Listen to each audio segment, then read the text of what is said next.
श्री शिवाय नमस्तो।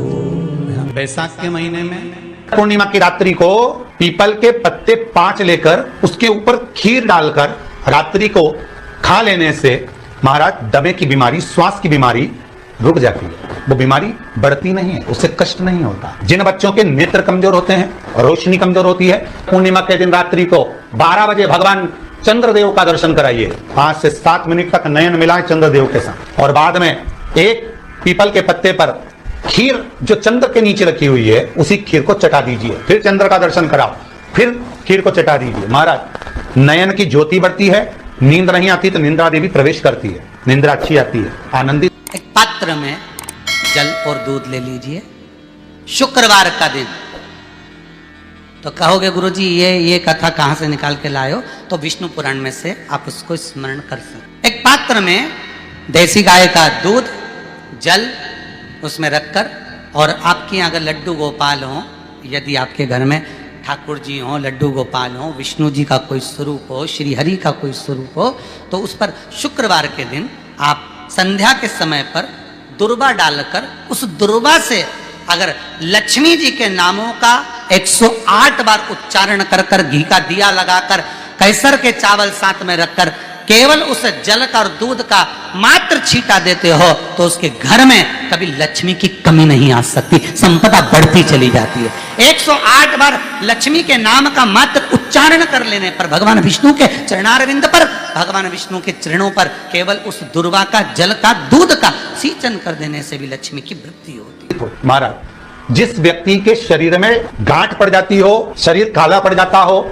चट्टे पड़ जाते हो, या दांत खाज खुजली हो जाता हो, उसके लिए भी पूर्णिमा की रात्रि को 12 बजे महाराज भगवान चंद्रदेव के लिए 21 दिए जलाए जाते हैं। उस 21 दिए की कालोच एक थाली में इकट्ठी करी जाती है, कालोच को इकट्ठी कर कर शरीर में गाय के घी के साथ में जहां जहां जगह पर चट्टे हैं, गांठ है, वहां लगाया जाता है। उसको 5 या 7 दिन लगाइए। उसके बाद में रोज प्रतिदिन लगाने के आधे घंटे बाद स्नान कर लीजिए, आराम लगना प्रारंभ हो जाए। बेलपत्री की छाल या बेलपत्री की जड़, इसको घिस कर इसका चंदन तैयार कर लीजिए। चंदन बनाने के बाद में इसकी गोलियां बना लीजिए। गोली बनाकर शंकर भगवान के शिवलिंग के पास में 7 स्थान पर उसको रख दी। नीलकंठेश्वर महादेव का स्मरण करिए, नशे से मुक्त करने। ये तंबाकू वालों के लिए आज विशेष वर्णन है, ध्यान दीजिएगा। आप जो गोलियां बनाए हैं चंदन की, बेलपत्री की जड़ या बेलपत्री की छाल की, वो रख दें। महाराज नीलकंठेश्वर महादेव का स्मरण करें।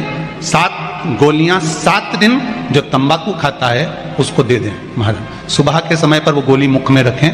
आप देखेंगे धीरे धीरे तंबाकू से नफरत उत्पन्न होने लगती है, तंबाकू मुख में नहीं रख पाएगा। जिस बालक बालिका का जॉब नहीं लग रहा हो, सर्विस नहीं लग रही हो, नौकरी नहीं लग रही हो, जगह जगह पहले करते थे जॉब, अब छूट गई, 2 साल हो गए, 3 साल हो गए, सर्विस नहीं लग रही हो, बहुत प्रयास कर लिया हो, बहुत प्रयास, तो महाराज काली तिल्ली को पीस कर उसको जल के पात्र में डालकर अपने घर के मटका, परिंदा, पितरों का जो स्थान होता है, जलाशय होता है, उसके पास में एक पात्र में रख दीजिए।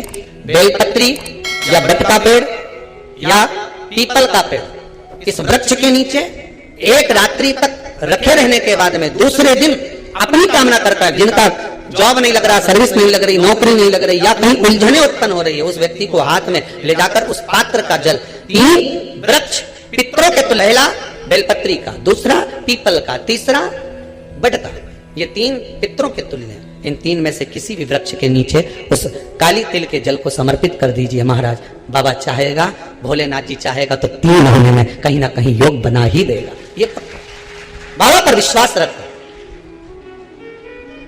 शंकर भगवान पर भरोसा विश्वास रखकर आप कार्य करेंगे, क्यों ना हो। आपसे भी निवेदन है, जिस दिन तुम्हारा मन दुखी हो, जिस दिन तुमको लगे कि हमारे मन को आज अशांति है, आज मेरा बड़ा सा कोई काम अटक गया है, मेरा बेटा आज परीक्षा देने के लिए गया है, आज मेरे बेटे को इस परीक्षा में पास होना चाहिए, आज मेरा पति गया है, उसकी नौकरी लगना चाहिए, मैं बड़ी दुखी हूं, सब दूर माथा टेक लिया, सारे संसार में होकर आ गए, सबसे जाकर निवेदन कर लिया, जब हार गए तब किसी शंकर के मंदिर में एकांत में बैठ जाना, 1 लोटा पानी चढ़ाकर, 5 बेलपत्र चढ़ाकर, 1 चावल का दाना शिव को समर्पित कर कर एकांत में बैठकर शंकर को निहारते हुए श्री शिवाय नमस्तुभ्यम का जाप करना, अपने दिल की बात उससे कह देना। जब वो एकांत में बैठा हो, कोई नहीं हो मंदिर में, तब तुम बैठना, उससे कहना, आज मेरा पति नौकरी के लिए गया है, मैं जानती हूं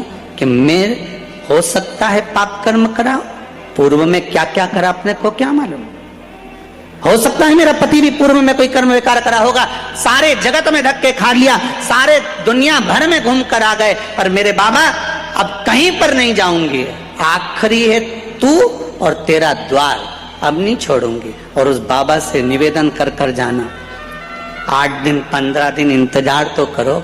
उस बाबा से बोलने के बाद, एक टेबलेट भी खाते हो तो थोड़ी देर बाद असर करती है, तो थोड़ा इंतजार तो करो उसको बोलने के बाद, भटकना मती।